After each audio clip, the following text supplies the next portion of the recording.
Il est à 23h40 et je crois que le président de la République, commandant suprême des forces armées de la République démocratique du Congo, est encore en ce moment précis en train de travailler. Cette réunion, c'était pratiquement la dernière d'une très longue journée parce qu'il y avait à la fois le besoin de suivre de près la situation sécuritaire à Goma. Vous savez que ce matin, des camps des déplacés ont notamment été touchés par des bombes. Il était question d'étudier tous les mécanismes, notamment avec les responsables tant au niveau du gouvernement qu'au niveau de l'armée, pour voir comment on assure la protection et la sécurité des populations.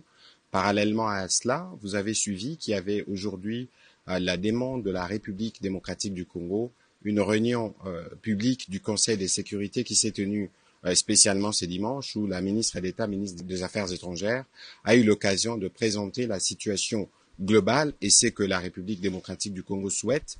Et dans ces mêmes esprits, le président de la République a eu plusieurs contacts avec un contact diplomatique pour évidemment étudier tous les tours de la question. Et donc à ces propos, le président de la République a tenu d'abord à exprimer toute la solidarité du gouvernement et de lui-même envers nos populations qui sont affectées et qu'à ce niveau, toutes les dispositions sont prises pour nous garantir la sécurité et la protection des compatriotes, parce que nous savons qu'il y avait justement, par exemple, ces bombes qui sont tombées sur des camps de déplacés. Il faut s'assurer que les vies humaines sont préservées. Voilà, en synthèse, les tours des questions qui ont été abordées ce soir autour du président de la République. Nous sommes dans une situation de guerre où l'actualité a évolué, elle peut évoluer à tout moment.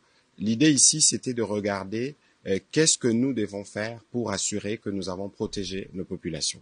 On ne va pas aller dans un débat spéculatif parce que nous sommes le gouvernement autour du président de la République et comme nous le faisons habituellement, nous aurons l'occasion de revenir au regard de l'évolution de la situation pour vous faire le point. Mais pour ce soir, la priorité était de regarder, et notamment avec les responsables militaires, comment on préserve les vies humaines. Vous savez qu'il y avait la détermination des autres.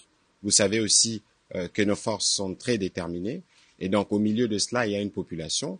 Je pense que cette population, le devoir du président de la République et du gouvernement, c'est de s'assurer de leur protection. Et c'est cela qui a fait l'objet aussi des contacts diplomatiques du président pour lequel nous aurons l'occasion de revenir en détail dès qu'il y aura des éléments à partager. Merci.